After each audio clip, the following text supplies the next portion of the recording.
Nos últimos dias, as águas do Mar de Azov se transformaram em um cenário de destruição silenciosa. Navios petroleiros e cargueiros russos, muitos deles pertencentes à chamada Frota Sombra, ardem após impactos precisos de drones ucranianos. Esses ataques se repetem noite após noite, atingindo também alvos na Crimeia ocupada e interrompendo rotas vitais que conectam o sul da Rússia a portos estratégicos, incluindo aqueles ligados ao fluxo de petróleo vindo do Mar Cáspio, através do consórcio de oleodutos no Mar Negro. Desde o início de julho, as forças de sistemas não tripulados da Ucrânia, sob o comando de Robert Brovide, relataram o impacto em quase 200 embarcações. A maioria das batidas ocorreu no Mar de Azov, onde tanques de combustível que abasteciam a Crimeia foram atingidos por diversos drones. Vídeos divulgados recentemente pelas unidades ucranianas mostram drones de ataque de médio alcance como aos FP2, atingindo navios de cerca de 7.000 toneladas de porte bruto e até caminhões. Petroleiros no Estreito de Kerch perderam grande parte da capacidade operacional. O tráfego marítimo caiu pela metade em questão de dias, segundo os dados de monitoramento de sistemas de identificação automática.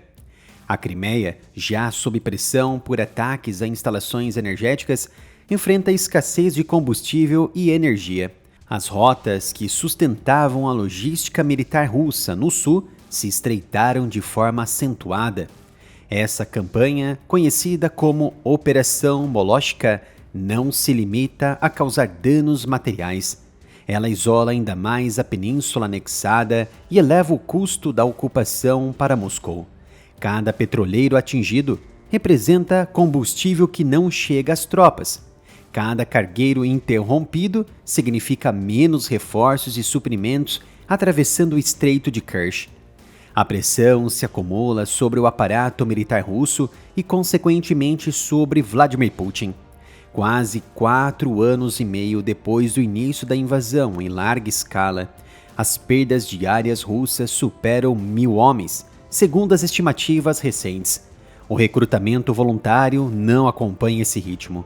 E nos primeiros 3 meses deste ano, a Rússia deixou de atingir a meta de novos contratos em cerca de 30.000 homens, de acordo com o próprio Serviço de Inteligência Estrangeira da Ucrânia. As autoridades russas aumentaram o bônus de adesão, mas o déficit ainda persiste. É nesse contexto de desgaste constante que o presidente ucraniano Volodymyr Zelensky revelou informações à inteligência sobre os planos de Moscou. Em entrevista à Sky News, Zelensky afirmou que Putin prepara a convocação de 300.000 a 500.000 russos para o serviço militar a partir do início de outubro. A mobilização viria logo após as eleições para a Duma estatal, as primeiras eleições parlamentares desde o começo da invasão em fevereiro de 2022. Segundo o líder ucraniano, não será tão difícil para o Kremlin reunir esse número. A estrutura administrativa já existe. O decreto de mobilização parcial de 2022 permanece legalmente ativo, o que permite novas convocações sem um anúncio público amplo. A decisão, no entanto, carrega riscos internos significativos. Se você deseja acompanhar a análise completa deste tema e ter acesso a conteúdos exclusivos que não são liberados para o público, torne-se membro do canal. Basta clicar no botão Seja Membro, que aparece logo abaixo desse vídeo. Em setembro de 2022, por exemplo, quando Putin convocou 300.000 reservistas, protestos eclodiram em várias cidades e dezenas de milhares de homens deixaram o país para evitar o serviço obrigatório. Agora a opinião pública mostra sinais claros de desgaste. A maioria sente os efeitos econômicos e humanos do conflito. O Kremlin tenta equilibrar a necessidade de repor as linhas de frente com o temor de reacender a insatisfação doméstica. As eleições de setembro, por exemplo, servem como uma janela. Após a votação, a pressão política imediata diminui e a mobilização pode ser conduzida de forma mais controlada, talvez sem grande publicidade. A chegada de até 500.000 de novos soldados não resolve imediatamente os problemas estruturais. Muitos seriam enviados à linha de frente oriental em questão de semanas para preencher lacunas, enquanto outros passariam por treinamento mais longo, visando possíveis novas direções de ataque. Zelensky destacou que esses contingentes chegarão com preparação limitada, as perdas elevadas continuariam e desde o início deste ano a Rússia já mobilizou cerca de 221 mil homens, mas as baixas no mesmo período se aproximaram ou superaram esse número. A matemática do desgaste favorece a Ucrânia, enquanto as rotas de abastecimento permanecem sob ataque. A ofensiva de drones no sul amplifica essa equação.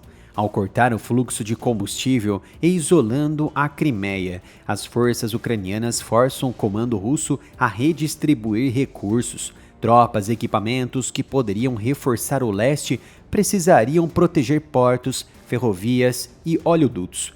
A dependência de rotas marítimas e do Estreito de Kerch se torna uma vulnerabilidade. Ataques a tanques ligados ao petróleo do Mar Cáspio no terminal de Novorossiysk mostram que a pressão se estende além do Mar de Azov. Cada dia de interrupção eleva o custo operacional para Moscou. Putin enfrenta, portanto, uma escolha difícil. Manter esse ritmo atual de recrutamento voluntário não basta para compensar as baixas diárias. Expandir a mobilização oferece números, mas testa a coesão social em um momento em que o apoio à guerra já é minoritário. A história recente mostra que o Kremlin consegue impor medidas coercitivas, porém o preço político se eleva com o tempo. Para a Ucrânia, a possibilidade de uma nova onda de soldados russos representa um desafio adicional no outono e no inverno. Combates intensos de infantaria, combinados com drones e bombas guiadas, são esperados.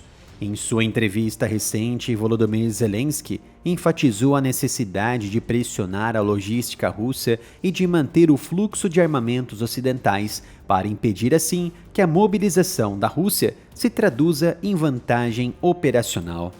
Se você deseja acompanhar a análise completa deste tema e ter acesso a conteúdos exclusivos que não são liberados ao público, torne-se membro do canal. Basta clicar aqui neste botão Seja Membro. Agora quero saber a sua opinião. Você acredita que uma mobilização dessa escala será suficiente para mudar o curso da guerra a favor da Rússia? Inscreva-se no canal e ative as notificações para não perder os próximos vídeos.